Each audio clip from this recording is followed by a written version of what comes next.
Un PDG noir s'est moqué d'un ancien détenu. Ne réparez pas ce moteur et je vous embaucherai. Mais il ne l'a pas fait. Ce titre allait détruire la carrière de Marcus Thompson. Mais à cet instant, debout dans son bureau vitré, il ignorait totalement que ses paroles étaient enregistrées.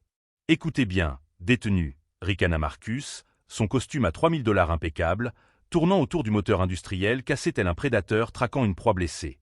Je ne sais pas quel fantasme de réhabilitation vous a fait croire que vous pouviez entrer chez Thomson Industries et vous faire passer pour un ingénieur, mais il est temps de se remettre en question. David Rodriguez se tenait immobile à côté de l'énorme moteur diesel qui saignait l'entreprise à $50 000 par jour depuis 3 semaines. À 34 ans, l'ancien détenu portait sa seule chemise propre et tenait à la main une vieille boîte à outils ayant appartenu à son défunt père. Son casier judiciaire indiquait 5 ans pour vol à main armée, mais il ne mentionnait ni le diplôme d'ingénieur en mécanique qu'il avait obtenu derrière les barreaux, ni les centaines de moteurs qu'il avait remontés dans l'atelier de la prison. L'ironie n'échappa pas à David. 18 mois auparavant, il était sorti de la prison de Riverside avec 2 choses en poche. Un certificat de libération et une détermination ardente à prouver que la rédemption était possible. Alors que d'autres ex-détenus peinaient à trouver un emploi au SMIC, David avait passé 6 mois à étudier Thomson Industries de l'extérieur, apprenant tout de leurs opérations, de leurs échecs, et surtout, des humiliations publiques systématiques de leur PDG. « Voici mon offre généreuse », poursuivit Marcus, la voix empreinte d'un mépris théâtral, tandis qu'il désignait la machine fumante. « Réparez ce moteur qui a bloqué mes diplômés du MIT, et je vous engagerai personnellement comme consultant senior.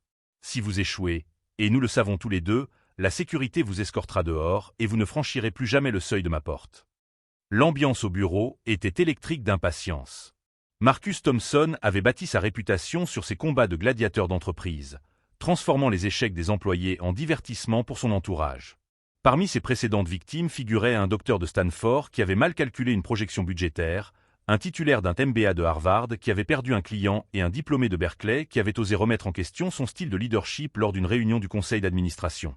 Chaque humiliation avait été soigneusement orchestrée, filmée, puis partagée comme leçon de leadership sur la plateforme de formation interne de l'entreprise.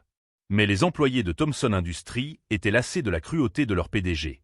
Plusieurs avaient déjà commencé à enregistrer discrètement avec leur smartphone, pressentant que cette confrontation allait soit faire une autre victime innocente, soit, peut-être, enfin, le châtiment tant attendu de Marcus Thompson. La tension dans la pièce était palpable. 23 employés se pressaient contre les parois vitrées, leurs appareils capturant chaque mot. Le silence régnait dans le bureau, à l'exception du martèlement rythmique du moteur défectueux. La machine se dressait tel un autel mécanique du jugement, ses composants en acier brillant sous les lumières LED crues. Pendant 3 semaines, ce moteur avait été l'ennemi juré de Thomson Industries, consommant des ressources, frustrant les ingénieurs et menaçant le contrat le plus lucratif de l'entreprise avec le géant automobile allemand Bayern Motor. Ce que Marcus ne pouvait pas voir, c'était le léger sourire qui éclairait le visage buriné de David. La prison lui avait appris la patience, l'observation et, surtout, à reconnaître quand quelqu'un le sous-estimait grandement. Le cognement irrégulier du moteur lui disait tout ce qu'il avait besoin de savoir sur le problème mécanique et sur l'homme qui se tenait à côté. Il ne s'agissait pas d'une panne mécanique fortuite. Il s'agissait d'un moteur diesel allemand de précision luttant contre les normes de diagnostic américaines. 3 heures, annonça Marcus en claquant des doigts à quelques centimètres du visage de David comme s'il appelait un domestique. Réparez ce que mes ingénieurs n'ont pas pu faire en 3 semaines, ou admettez que vous êtes exactement ce que votre casier judiciaire dit. Un déchet sans valeur qui mérite d'être mis en cage. Ces mots cruels résonnèrent dans l'acoustique impeccable du bureau, provoquant visiblement des grimaces chez plusieurs employés. Sarah Chen, la plus jeune ingénieure de l'équipe, se sentait mal à l'aise en voyant la performance de son PDG. Elle avait passé 3 semaines blanches à essayer de résoudre ce problème de moteur, et l'humiliation publique de l'échec la terrifiait presque autant qu'elle semblait réjouir son patron. David hocha la tête en silence, ses mains calleuses fermes tandis qu'il ouvrait la boîte à outils de son père. Chaque instrument à l'intérieur racontait une histoire de persévérance. Des pieds à coulisses de précision gagnés grâce à des mois d'économie de salaire en prison, du matériel de diagnostic acheté avec l'argent des colis de sa sœur, des outils qui représentaient l'espoir quand celui-ci semblait impossible. Ce n'étaient pas les outils aléatoires que Marcus imaginait. C'étaient les armes soigneusement choisies par quelqu'un qui s'était préparé pendant 5 ans à ce moment précis. Ce que Marcus ignorait, c'est que David avait passé 6 mois à étudier Thomson Industries de l'extérieur, à se renseigner sur leurs partenariats allemands, leurs défis techniques, et surtout sur les défauts de caractère de leur PDG. La panne de moteur n'était pas une opportunité inattendue. C'était exactement le moment auquel David se préparait depuis sa sortie de prison. Chaque soir pendant 18 mois, Il avait étudié les spécifications techniques allemandes, appris les coefficients de dilatation thermique et s'était exercé à résoudre des problèmes qui ne s'étaient pas encore présentés. Mais Marcus Thomson allait apprendre que parfois, la personne la plus dangereuse dans la pièce est celle qui n'a absolument plus rien à perdre, et David Rodriguez préparait ce moment depuis plus longtemps qu'on ne pouvait l'imaginer. La question n'était pas de savoir s'il parviendrait à réparer le moteur. La question était de savoir si la carrière de Marcus Thomson survivrait à la suite. Si cette histoire de justice et de rédemption inattendue a retenu votre attention, n'oubliez pas de vous abonner pour découvrir comment un seul instant d'arrogance allait se transformer en l'erreur la plus coûteuse de la carrière de Marcus Thomson. La cruauté de Marcus Thomson ne s'est pas faite du jour au lendemain. Pendant 15 ans, il a fait de Thomson Industries un empire de 200 millions de dollars en écrasant quiconque osait remettre en question son autorité. Les murs de son bureau affichaient des articles de journaux encadrés célébrant son style de management innovant, mais les employés murmuraient des histoires plus sombres sur les carrières brisées qu'il avait laissées. Rien que l'année précédente, cet ingénieur talentueux avait quitté l'entreprise, invoquant un environnement de travail toxique lors de leurs entretiens de départ, des documents que Marcus conservait précieusement dans ses dossiers personnels, tels des trophées. « Vous savez ce que j'aime dans le recrutement d'anciens détenus ?» lança Marcus à son équipe, sa voix résonnant dans le bureau comme un poison. « Ils sont tellement reconnaissants pour chaque opportunité, ils ne se plaignent jamais des conditions de travail. » Son rire résonna sur les parois vitrées tandis que les employés s'agitaient, mal à l'aise, certains sortant leur téléphone pour immortaliser ce qui ressemblait à un moment historique de toxicité au sein de l'entreprise. La directrice marketing, Janet Walsh, avait son iPhone discrètement placé derrière sa tablette, diffusant en direct sur son réseau LinkedIn où des centaines de professionnels du secteur commentaient déjà le drame qui se déroulait. David Rodriguez ouvrit sa boîte à outils usée d'une main ferme, ignorant la mise en scène. À l'intérieur se trouvaient des outils qui racontaient une toute autre histoire. Des instruments de précision entretenus avec un soin obsessionnel, chacun acquis au prix d'années de patience et d'études approfondies. Ce que Marcus considérait comme des « déchets de prison » était en réalité une collection valant plus que le salaire annuel de la plupart des ingénieurs. La clé dynamométrique de fabrication allemande avait coûté à David 3 mois de salaire de prison. Le multimètre numérique représentait 6 mois d'économie sur l'argent économisé par sa sœur pour son colis de soins. Chaque instrument avait été étudié, acheté et entretenu avec le dévouement de quelqu'un qui comprenait que la compétence était sa seule voie vers la rédemption. Le moteur en panne dominait la pièce tel un monument mécanique voué à la défaillance. Pendant 3 semaines, les meilleurs cerveaux de Thomson Industries avaient exploré toutes les solutions possibles pour l'énorme moteur diesel. Diagnostic logiciel, remplacement de matériel, et même recours à des consultants d'usines automobiles de Détroit qui avaient facturé 15 000 $ pour une semaine de réflexion et de théories frustrantes. Rien n'y faisait. La machine fonctionnait exactement 47 minutes avant de surchauffer et de s'arrêter avec le même code d'erreur cryptique à chaque fois. Défaut de coefficient thermique, protection système activée. Marcus avait engagé 5 cabinets de conseil distincts, chacun promettant des solutions révolutionnaires qui avaient finalement échoué. L'équipe du MIT s'était concentrée sur les problèmes d'intégration logicielle, dépensant 47 000 $ pour des révisions de code qui ne résolvaient pas le problème principal. L'équipe de Stanford avait remplacé 17 composants différents, consumant 23 000 $ supplémentaires en pièces et main-d'œuvre, sans succès. Les consultants de Détroit avaient insisté sur le fait que le problème provenait du système d'alimentation en carburant, ce qui avait entraîné un démontage complet qui avait coûté 2 semaines supplémentaires et 31 000 $ en modifications inutiles. 23 diplômés du MIT, poursuivit Marcus, désignant son équipe d'ingénieurs tel un chef de piste présentant un numéro de cirque. Un salaire annuel cumulé de 2,8 millions de $, une dette étudiante cumulée de 4,1 millions de $ et 15 ans d'expérience cumulée dans l'industrie. Mais bon, voyons ce que le détenu est capable de faire. Il sortit son téléphone platine, déjà en train de rédiger ce qui allait devenir un message viral sur les réseaux sociaux concernant l'opportunité d'offrir des opportunités aux personnes réhabilitées. L'équipe d'ingénieurs resta figée comme des cerfs pris dans les phares, leurs diplômes onéreux semblant soudain dénués de valeur après 3 semaines d'échecs. Le docteur Sarah Chen, diplômé de Stanford avec mention très bien en intégration de systèmes mécaniques, avait passé la nuit précédente à pleurer dans son appartement, convaincu que sa carrière était terminée. Les humiliations publiques de Marcus étaient devenues légendaires dans la Silicon Valley, et être associé à cette panne de moteur ressemblait à un suicide professionnel. Mais Marcus Thomson avait commis une grave erreur de jugement. Lors de la vérification des antécédents de David Rodriguez, il s'était concentré uniquement sur son casier judiciaire. Vol à main armée, 5 ans de prison, libéré 18 mois plus tôt pour bonne conduite.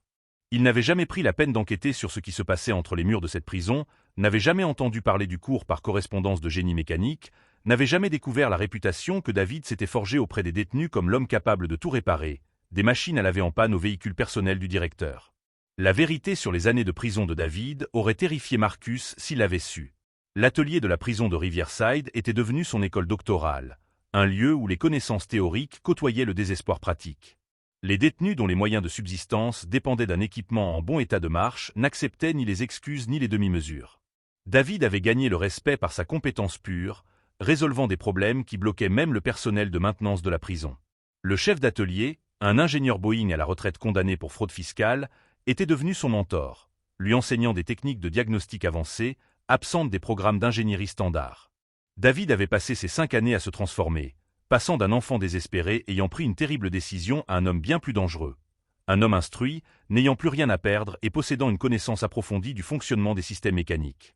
Chaque soir, dans sa cellule, il étudiait les manuels d'ingénierie envoyés par sa sœur, apprenant la théorie à la lueur des bougies et s'exerçant sur le matériel en panne que l'atelier de la prison pouvait lui fournir.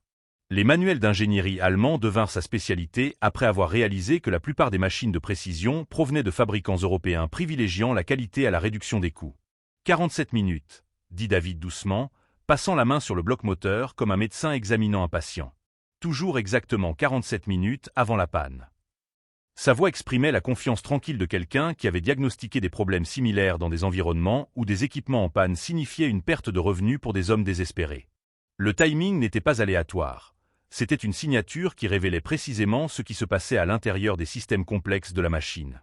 Marcus interrompit sa performance, irrité par l'interruption. « Qu'avez-vous dit » Le silence retomba dans la salle, à l'exception du bourdonnement subtil des smartphones qui enregistraient chaque mot. Plusieurs employés avaient commencé à Twitter en direct la confrontation, transformant le défi de David en un divertissement de la Silicon Valley qui se répandait rapidement sur les réseaux professionnels. Le moteur tourne 47 minutes. À chaque fois. Ce n'est pas une panne mécanique aléatoire, c'est un problème de timing dû à une erreur de calcul du coefficient de dilatation thermique, répondit David, ses mains burinées poursuivant leur examen méthodique. La fabrication de précision allemande répond aux normes de diagnostic américaines. La machine se bat contre elle-même parce que deux philosophies d'ingénierie différentes tentent d'occuper le même espace. Le silence retomba dans la salle, tandis que même l'assurance théâtrale de Marcus vacillait un instant. Il réalisa que l'ancien détenu n'était ni intimidé, ni reconnaissant, et surtout pas stupide. L'homme venait d'énoncer une théorie qu'aucun de ses diplômés du MIT n'avait envisagée, employant un langage technique suggérant l'éducation plutôt que la conjecture. Mais Marcus Thompson n'avait pas bâti son empire en reculant devant les défis, surtout pas ceux de quelqu'un que la société avait littéralement enfermé. Ce que Marcus ignorait, c'est que David avait étudié Thomson Industries pendant 6 mois, apprenant tout de leurs opérations, de leurs échecs, et surtout, des humiliations publiques systématiques de leur PDG. Ce moteur cassé n'était pas une opportunité inattendue. C'était exactement le moment auquel David s'était préparé depuis sa sortie de prison avec un plan qui justifierait sa transformation ou anéantirait toute chance de rédemption. David s'approcha du moteur avec la précision méthodique de quelqu'un qui a appris à travailler dans les conditions les plus difficiles. Tandis que Marcus poursuivait sa performance pour les smartphones, enregistrant chaque instant, les mains expertes de David entamaient leur danse diagnostique sur l'imposant moteur diesel. Le bloc moteur était encore chaud de sa dernière tentative infructueuse, rayonnant une chaleur qui lui révélait tout ce qu'il avait besoin de savoir sur le problème de dilatation thermique. 47 minutes, ce n'est pas un hasard, murmura-t-il, plus pour lui-même que pour la foule. Mais le docteur Sarah Chen, la plus jeune ingénieure de Thomson Industries, s'approcha. À 26 ans, elle avait été major de sa promotion à Stanford, mais avait passé 3 semaines à se sentir inutile, ce moteur annihilant toutes les solutions qu'elle proposait. « Que voulez-vous dire » demanda Sarah à voix basse, ignorant les regards désapprobateurs de ses collègues. Quelque chose dans l'approche méthodique de David lui rappelait son grand-père, qui avait réparé du matériel agricole grâce à son intuition plutôt qu'à des diagnostics informatiques. David leva les yeux, surpris de trouver un allié au milieu de la foule hostile. « Le moteur n'est pas cassé », dit-il d'une voix suffisamment basse pour que seule Sarah puisse l'entendre. Il se débat avec lui-même. 47 minutes, c'est le moment exact où la dilatation thermique atteint sa masse critique avec le calage de l'injection. Pendant ce temps, Marcus s'était installé à son bureau, rédigeant déjà le message sur les réseaux sociaux qui documenterait cette expérience de réadaptation qui a mal tourné. Ses doigts effleurèrent le clavier de son téléphone. Thomson Industries croit aux secondes chances. Aujourd'hui, nous testons l'efficacité de la réforme pénitentiaire. Restez connectés pour les résultats. #seconde chance, #innovation. La publication fut publiée instantanément, générant des dizaines de commentaires en quelques minutes. Les associés de Marcus commencèrent à partager le live, transformant le défi de David en divertissement de la Silicon Valley. Ce qui avait commencé comme une humiliation privée devint un spectacle public suivi par des milliers de personnes. Mais Marcus s'était trompé. Parmi les spectateurs se trouvait quelqu'un qu'il avait complètement oublié. Thomas Rodriguez, le frère aîné de David, ingénieur mécanique chez Ford Motor Company à Détroit. Thomas suivait discrètement Thomson Industries sur les réseaux sociaux depuis que David avait évoqué son projet 6 mois auparavant. Maintenant, voyant son frère se faire humilier publiquement, Thomas commença à téléphoner à des collègues spécialisés dans les moteurs diesel industriels. Le système d'injection est de fabrication allemande, expliqua David à Sarah tandis que ses mains continuaient leur examen.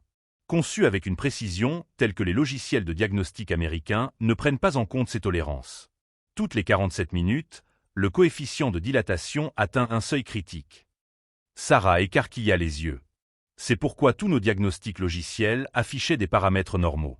Nos mesures étaient basées sur une mauvaise référence. Pour la première fois depuis des semaines, elle ressentit l'étincelle de compréhension qui l'avait attirée vers l'ingénierie. Marcus remarqua leur collaboration discrète et décida de monter d'un cran. « Dr. Chen » aboya-t-il à travers le bureau. « J'espère que vous n'aidez pas le détenu à tricher.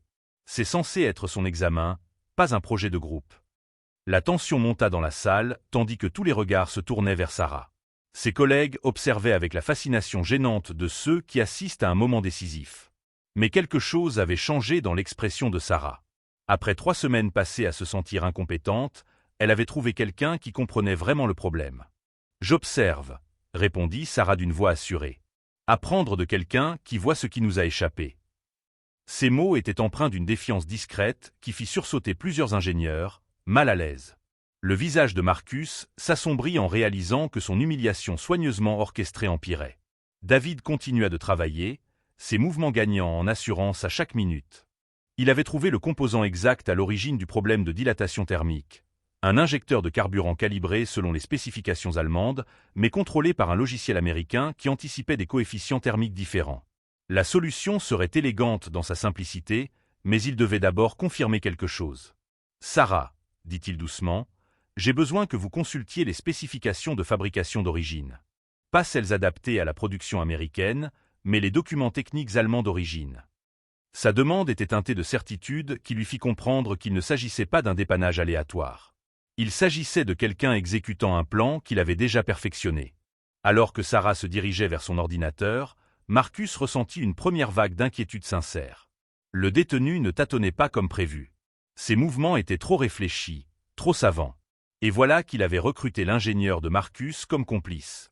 Mais ce que Marcus ignorait encore, c'est que David avait passé 6 mois à étudier tous les manuels techniques publiés par Thomson Industries, toutes les spécifications techniques déposées auprès des organismes de réglementation et, surtout, toutes les publications sur les réseaux sociaux concernant ces techniques de gestion innovantes.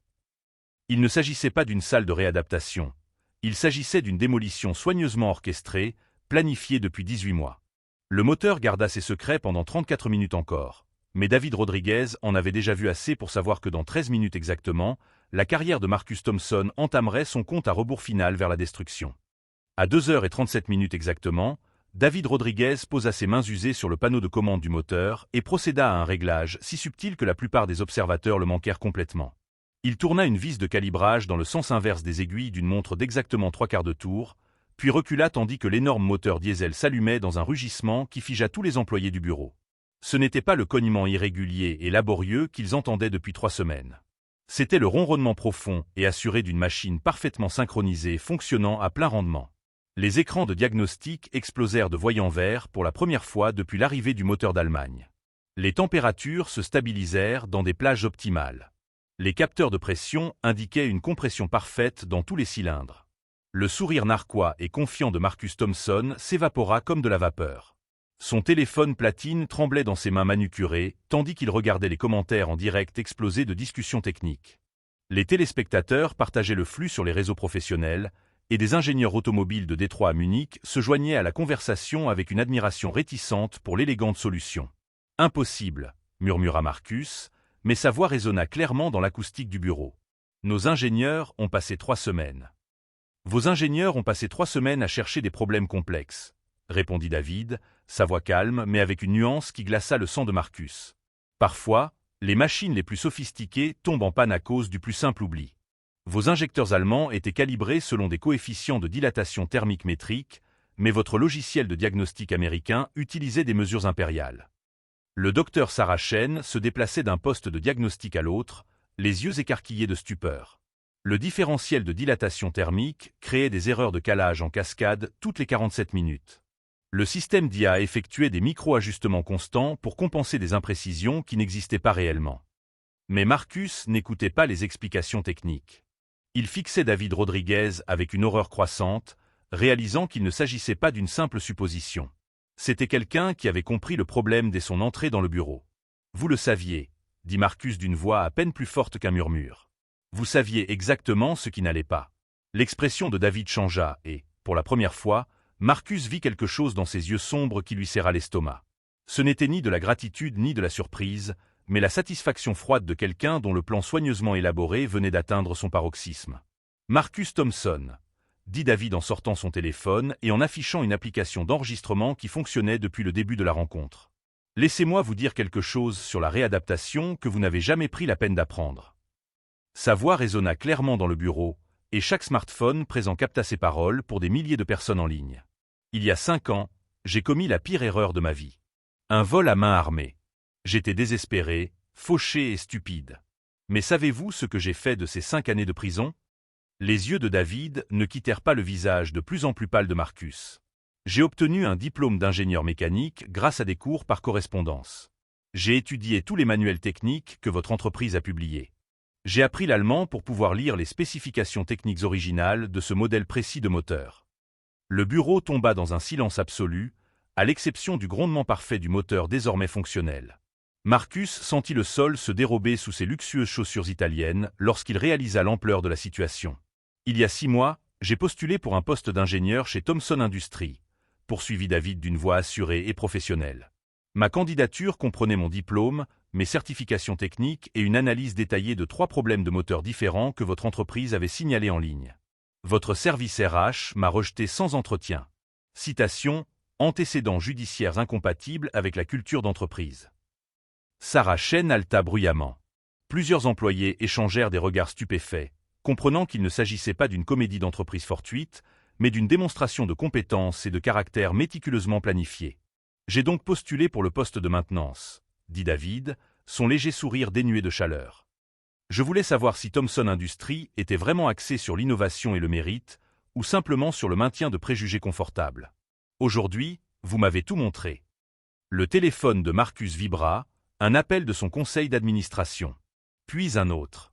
La diffusion en direct avait atteint plus de 15 000 spectateurs, et la section commentaires était cinglante. Des ingénieurs décortiquaient non seulement la solution technique, mais aussi le comportement de Marcus tout au long de la rencontre. Des captures d'écran de ses commentaires de « détenus » étaient déjà partagées sur LinkedIn et les forums du secteur. Le moteur n'a jamais été cassé, Marcus, dit David en s'avançant lentement vers l'homme qui avait passé les 3 dernières heures à essayer de le détruire. Tout comme je n'ai jamais été incompétent. On ne pouvait tout simplement pas dépasser ses propres suppositions pour reconnaître l'expertise lorsqu'elle se trouvait juste devant soi. La salle s'embrasa lorsque le téléphone de Marcus sonna à nouveau, affichant cette fois le numéro de Klaus Müller, l'investisseur allemand qui avait suivi toute la scène. Le contrat de 200 millions de dollars, qui semblait assuré 3 heures plus tôt, ne tenait plus qu'à un fil. Mais David Rodriguez n'avait pas terminé. Il sortit un deuxième téléphone et montra à Marcus un écran qui rendit le visage du PDG complètement blanc.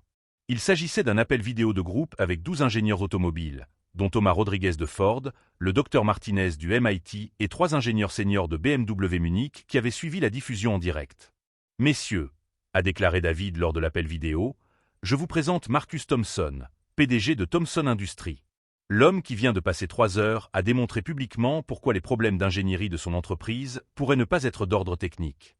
Cette vengeance dévastatrice n'était ni violente ni destructrice, mais révélatrice, simple et élégante, d'une incompétence se faisant passer pour une autorité. En moins de 4 heures, Marcus Thompson était passé du statut de success story de la Silicon Valley à celui de récit édifiant sur le prix à payer pour confondre préjugés et sens des affaires.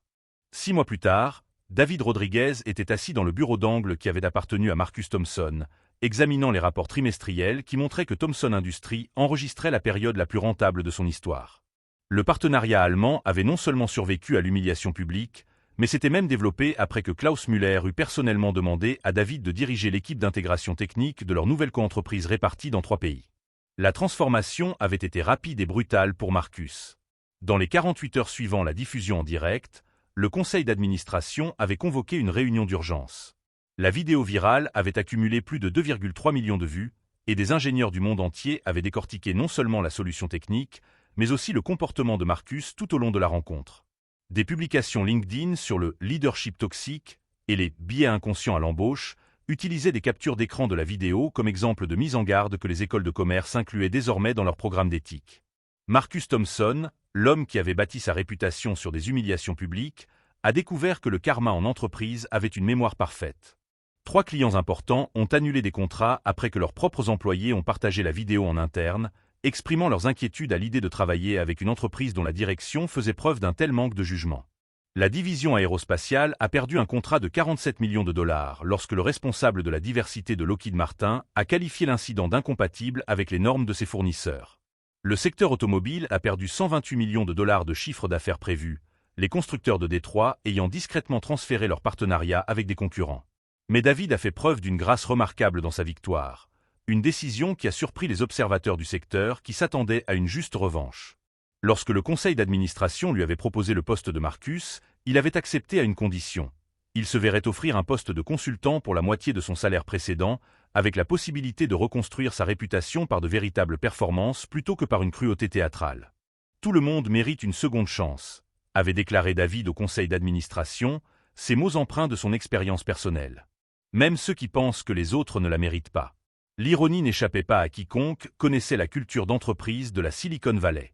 Marcus Thomson rendait désormais des comptes au $, qu'il avait tenté de détruire, travaillant discrètement dans un bureau modeste, sans les cloisons vitrées qui avaient autrefois mis en valeur son théâtre d'entreprise. Ses costumes Armani avaient été remplacés par des tenues décontractées, son téléphone platine troqué contre un appareil standard de l'entreprise, sa place de parking réservée aux cadres avait été attribuée à quelqu'un qu'il avait gagné par ses compétences plutôt que par l'intimidation. La transformation fut une leçon d'humilité, mais finalement rédemptrice. Marcus découvrit que le respect acquis par la compétence était bien différent de la peur entretenue par l'intimidation. Son premier projet sous la supervision de David consistait à analyser les inefficacités de la chaîne d'approvisionnement, une tâche fastidieuse qu'il avait autrefois déléguée à ses subordonnés. Mais au fil des semaines, Marcus a commencé à comprendre la pensée systémique d'une manière que son MBA ne lui avait jamais enseignée. L'homme qui terrorisait autrefois ses employés avec des délais impossibles a pris la satisfaction de résoudre des problèmes concrets plutôt que de les créer. Le docteur Sarah Chen avait été promue directrice de l'ingénierie, sa confiance retrouvée grâce à la collaboration d'une personne qui valorisait la curiosité plutôt que les qualifications. Sous sa direction, le département a développé 3 solutions révolutionnaires à des problèmes industriels persistants. Le moteur qui avait failli ruiner l'entreprise alimentait désormais une flotte de camions de livraison générant 18 millions de dollars de chiffre d'affaires annuel. Mais surtout, il était devenu le symbole de la transformation culturelle de Thomson Industries, passant d'un environnement toxique à un environnement où le mérite prime sur les préjugés. Le téléphone de David vibra, accompagné d'un SMS de son frère Thomas. Maman a vu l'article de Forbes sur la transformation de l'entreprise.